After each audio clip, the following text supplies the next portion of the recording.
Stormcrows ეს არის სახელი კიდევ ერთი ცნობილი ესოსელი დაქირავებული არმიისა, Mercenary Army, რომელიც ჯორჯ მარტინის სამყაროში თავისი სწრაფი, მოულოდნელი თავდასხმებითა და არაპროგნოზირებადი ხასიათით გამოირჩევა. ორგანიზაციის სახელი სიმბოლურად უკავშირდება ყვავებს, რომლებიც ქარიშხლის წინ მოფრინდებიან, რაც მათ საბრძოლო ტაქტიკას ასახავს, ისინი იქ ჩნდებიან, სადაც ომი და სისხლის ხრა ახლოვდება. კამპანიის მთავარი მიზანი სხვა მსგავსი თავისუფალი რაზმების მსგავსად, თავისუფალ ქალაქებსა, Free Cities და მონათმფლობელთა ყურეში, Slavers Bay, გამართული კონფლიქტების დროს მაქსიმალური ფინანსური სარგებლისა და ალაფის მოპოვებაა. ოქროს კამპანიისგან The Golden Company განსხვავებით, ქარიშხლის ყვავებს არ გააჩნიათ მკაცრი კოდექსი და ერთგულების ურყევი რეპუტაცია. ისინი ტიპური ესოსელი მეომრები არიან, რომლებიც მხარეს მარტივად იცვლიან.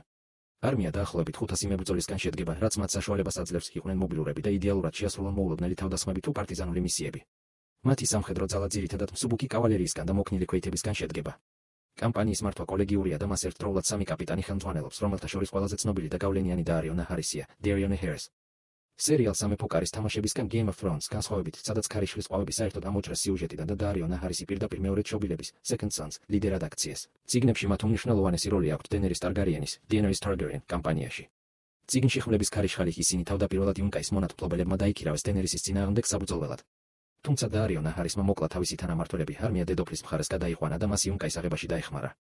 მოგვიანებით, წიგნში ცეკვა დრაკონებთან ქარიშხლის ყვავები მეერინის ერთ-ერთ ყველაზე ერთგულ ძალად რჩებიან და აქტიურად ერთვებიან ქალაქის დაცვაში, სანამ მათი მეთაური საშიშ დიპლომატიურ მისიებს ასრულებს.